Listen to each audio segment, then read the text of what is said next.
Hello, Beliz. Hi, Sam. How are you? I'm doing swell. Wanna welcome us back. Wanna say what we're talking about today? Grease and High School Musical. Comparing the two, contrasting the two, and how you point out it is literally the exact same movie.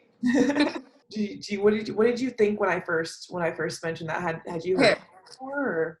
I've got some comments. So when you first said that to me, I was very shell shocked.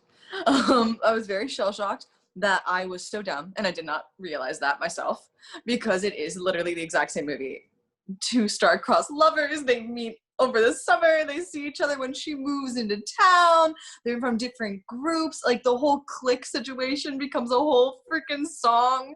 So I was shell-shocked. It basically is like Christian, it's like the Christian version of Grease, like very tamed, very polite. Apparently, it was originally supposed to be a sequel to Grease, as like Grease 3 with Britney Spears and Justin Timberlake in it. I don't know if at that point it was Disney or not. I haven't found that yet, but Whoa. They were gonna be like the Gabrielle and Troy. yeah, like they were gonna be, yeah, like, or the essentially the Danny and Sandy at the time, right? And they were gonna have like in sync members be like the rest of the group and like, or the gang and stuff like that. And I guess I just didn't want to go through getting all the rights or whatever it was, or I don't know exactly what happened, but they instead made High School Musical. But there's a lot of articles out there comparing the two, and I think there's actually, I found like kind of a divide where it's like a lot of people are like, no, how dare you compare the two, like Grease is a lot better, that sort of thing.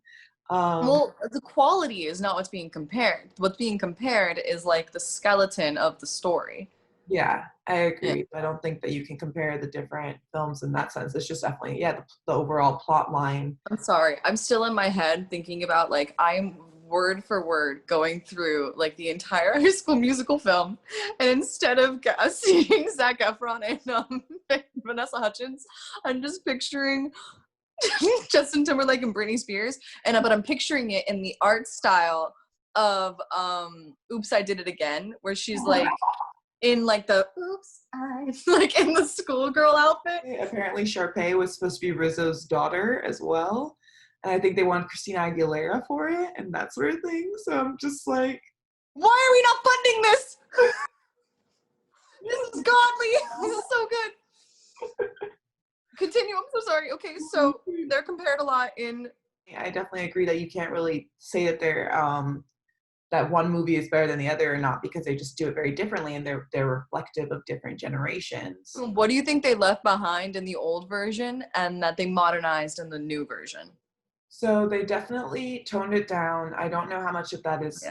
being Disney or it just being a new generation. Of course, like there's no drugs or sex or like a pregnancy scare or The anything. abortion, like. Yeah. Well, I feel like the underlying situation when it comes to Greece in the first one is like also a class struggle in a way.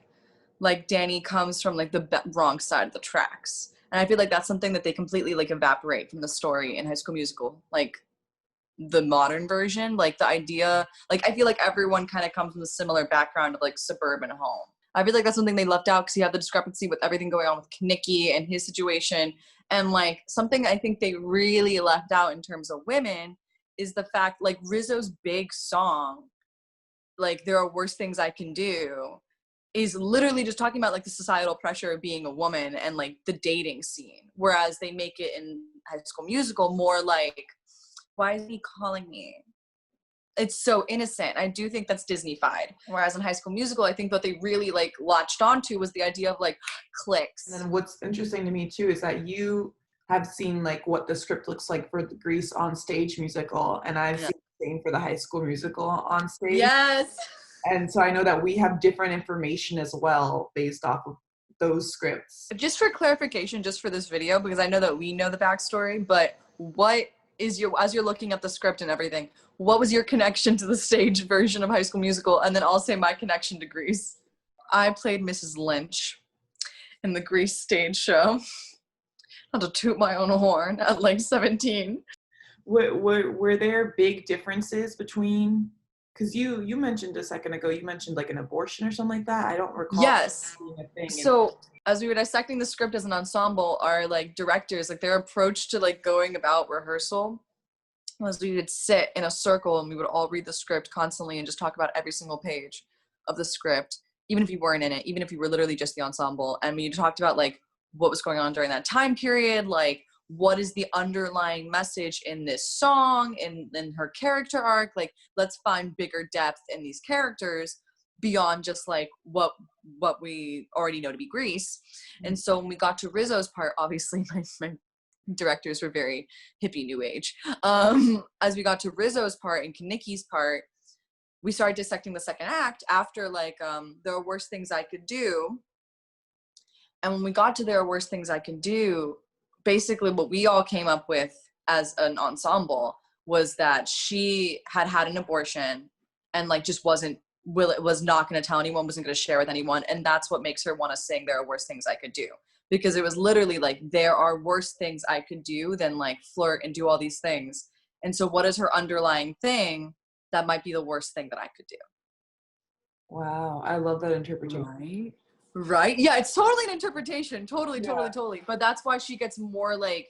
No, but I believe it. In terms of my experience with why I know the High School Musical stage production is our college actually had a theater organization or like a theater club outside of the actual theater majors that just had funding from the school and had the ability to put on 2 productions each semester. So High School Musical, I was actually able to direct that as my final semester. So I got to really, really analyze it and get in deep because you better know what you're talking about as the director for it. You're the director. Yeah.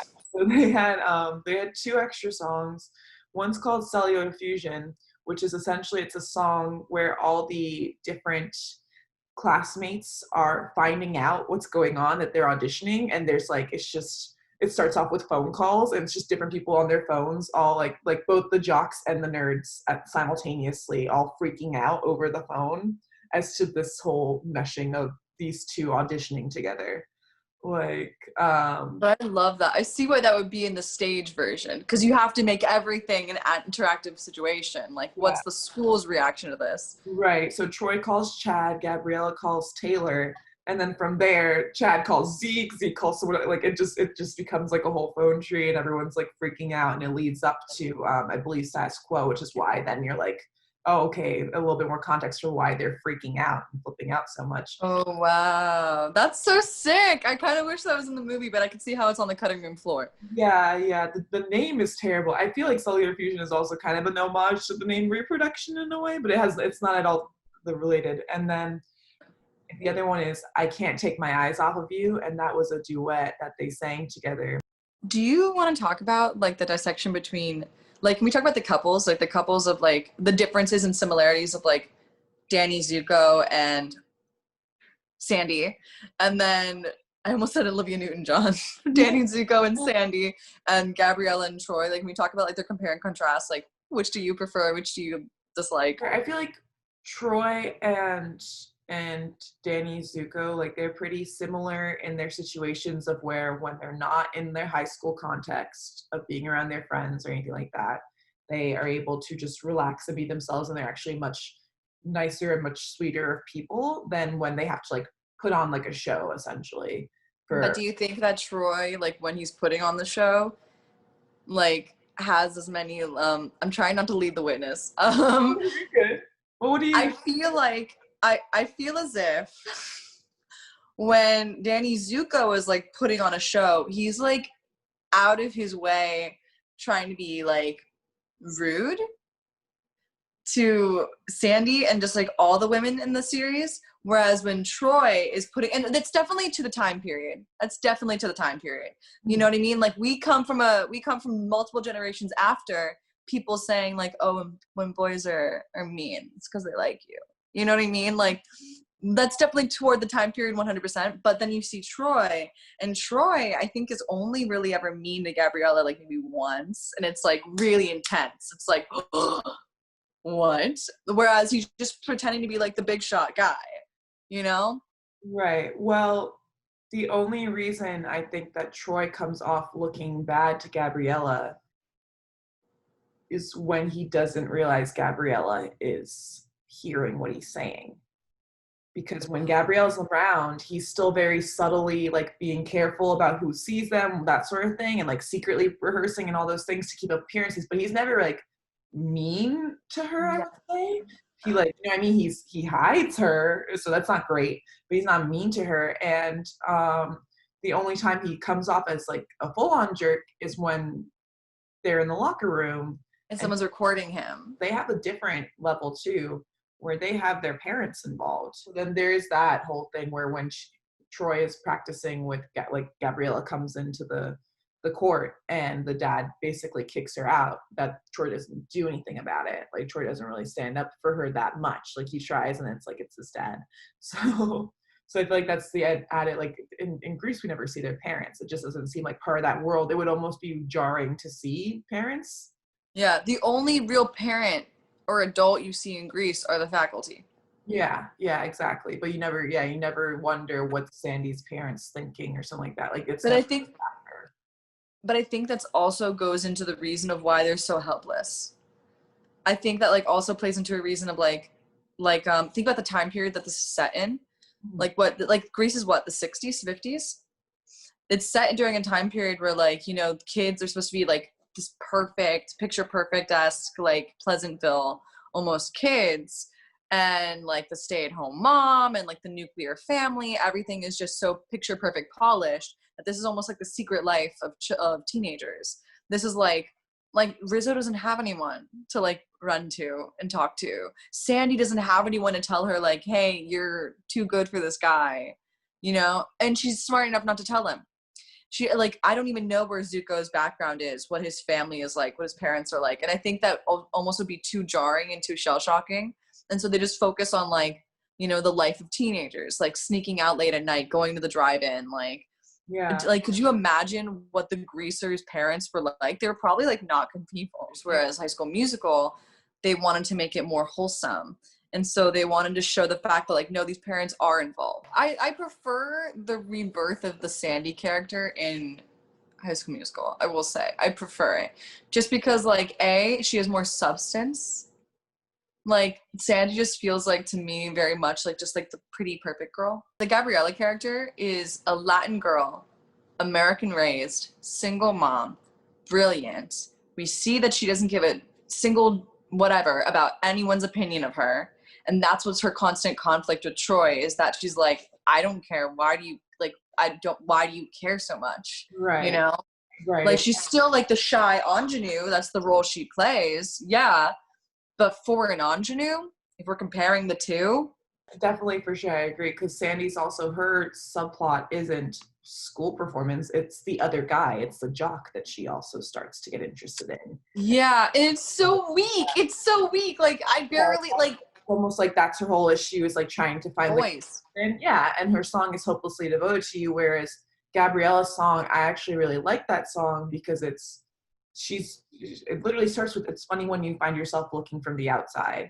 And I do think that she like maybe isn't left out to the same point that Sandy's left out and made fun of, but she's still left out. But anyway, yeah, I definitely agree, Gabriella, for sure. And same thing with Troy. I think Troy is also going to be someone for us that like, where we just find those qualities more endearing now, whereas back then it was more so like you get one thing and that thing is to be all about boys. Metamorphosis. This definitely falls into the category of a metamorphosis film. This is the status quo of all these characters at the start of the film.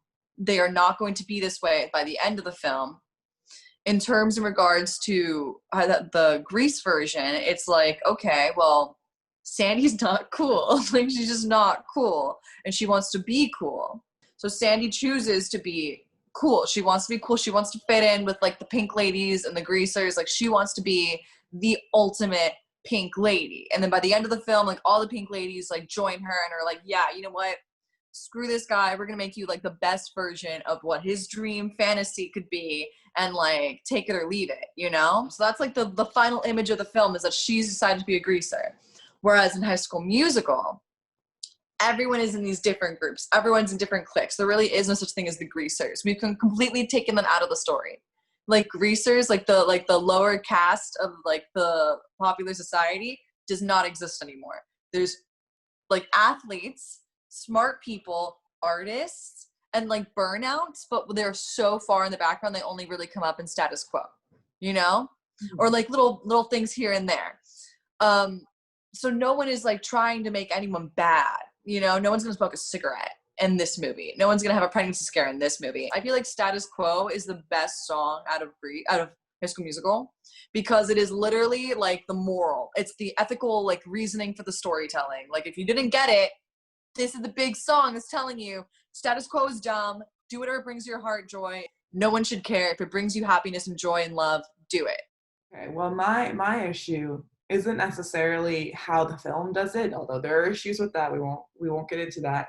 But my issue is more so that when people think of Grease or they talk of Grease, I saw it in one of the articles I was reading where it was like, Danny doesn't do anything to change. Sandy changes everything about her. And my issue with that is that it's just not true. I know that it's not my issue with that is that it's a lie. Because I'm like, I know that it's depicted in a way where it like, because Sandy's is visual, that it just seems like a much bigger deal. But to me, I just think it really, when people say that or think that they're just kind of, I think it's a flaw in the movie that's being interpreted that way, but that they're just like forgetting that Danny literally picked up a sport and like lettered in it to the point where he got a like varsity lettered jacket and was walking around with that at the end and looking for Sandy because he was ready to do the exact same thing that she was about to do. He's just doing it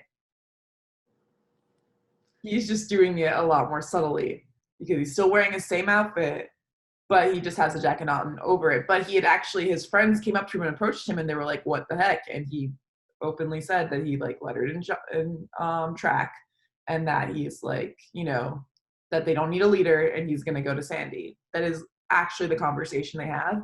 But as they're having that conversation, she walks in and it no longer matters. I have a rebuttal. The reason why people go more towards the fact that Sandy changed is because I do agree with you. He lettered in track. He wanted to be like this athlete that she dreamt of. Like he really was going to do it and he was sticking it to his friends. He was like, okay, fine, I'm going to do this.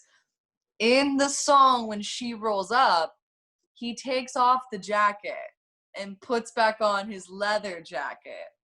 And so when he's like, I got chills, they're multiplying, he's taking off the jacket and he's like, you know what? Yeah, I don't have to be something I'm not.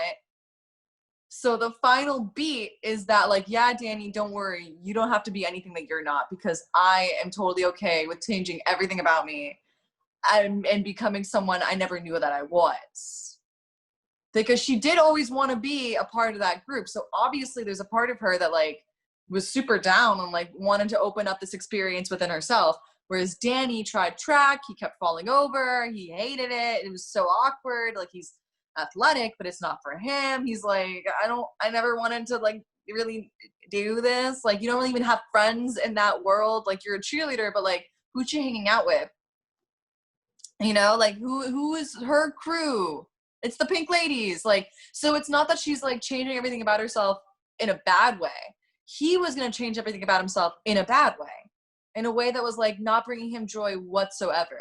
And so he kind of got his fantasy girl and she saw that he actually was going to put in like the acts of service, like actually put in the care to be something for her too.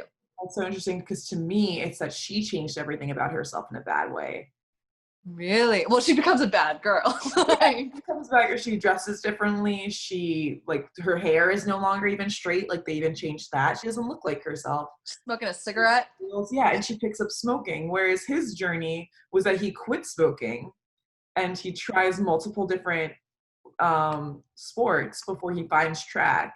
And he keeps doing it, and then like and yeah, like he tries to run better when she's there to see him, but he still does it. You have to have gone, just because we see him do it twice doesn't mean he's not going more regularly than that, because how else is he going in track? So I don't see it at, like, in my eyes, like, yes, he does take off the jacket, and I think that's why we kind of just forget that he even ever had the jacket on, because he's wearing it for like 2 minutes, and then we're like, oh yeah, that was the thing. And then they're suddenly dancing it, and she's really attractive, and it's all goes away. But to me, I'm like, that his changes are positive changes in my mind, because they're like healthier for him. Yeah. That way, but then he drops them all. Well, him taking off a jacket doesn't mean he's not going to keep running. It doesn't mean that he didn't run that whole time. We don't know. We don't know that means he's going to pick smoking back up. I think that Sandy has a very big influence on him. Yes, if she remains the cool way that she changed into, he will change back to his old habits, because as long as she's doing it, he will do whatever she's doing. It's something that you see, I think, in relationships a lot, is someone's going to start conforming to the way the other person Yeah. does certain things. I think Danny was doing that, and then she like 180'd, and now he's like, oh, cool, I can go back. But I don't think that like discounts all the efforts he went through. I think that that's more of her accepting a lifestyle that sends the wrong message. Yeah. Well, with that argument too, like, also this could have just been like one giant performance and show to like show him like, hey, I'm willing to be like down with the group, and then the next day she could be like, nah, I like my skirts. You know what I mean? Like with that argument too, it's like they can probably basically they're probably gonna find a middle. I agree with you. Yeah, we don't know how long, but visually it does look like they're both, that they're both going to be cool now, and they're both going to smoke and drink and do whatever. And the thing that throws me off is that like when she smokes, she's not coughing. She's clearly had to have smoked quite a few cigarettes before coming over there to be okay with smoking the way that she is. But it's funny when she's like, when like the girls in the background are like, yeah, oh yeah, no, she's like, oh, doesn't give her yeah, stuff like that. And I think like to us, it's like, to girls, it's like it's attractive in a way, because it's like, wow, look at what, like, yeah, look at what you, even Sandy became, kind of thing. mm-hmm. And that's why then people are like, Sandy changed everything and Danny did nothing. And it's like, well, yeah, now is an end result because of the few days that she now did something, but the whole film, it was him actually changing a lot of things, trying to. I'm not saying he was good at it. I'm not saying that he wasn't a jerk a lot of the times. Yeah. No, I'm going to agree with you. I'm going to agree with you right now. Okay. Like, all she really does throughout the whole film is hang out with his friends. She hangs out with the pink ladies, but she is still herself. During the Sandra Dee bit, like, she pierced her ears. You know, she was seeing another guy. He wasn't seeing anyone else. Oh, I see you. I see you. The whole film is him really putting in the effort, really putting in that work. Final image, she steals the show.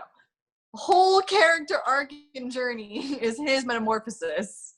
But at the end of the day, they get to just like be themselves. Yeah. Let's go to High School Musical. Who do you think changes most in High School Musical? Troy. Yeah. I mean, there's no way it can't be, because it's his school.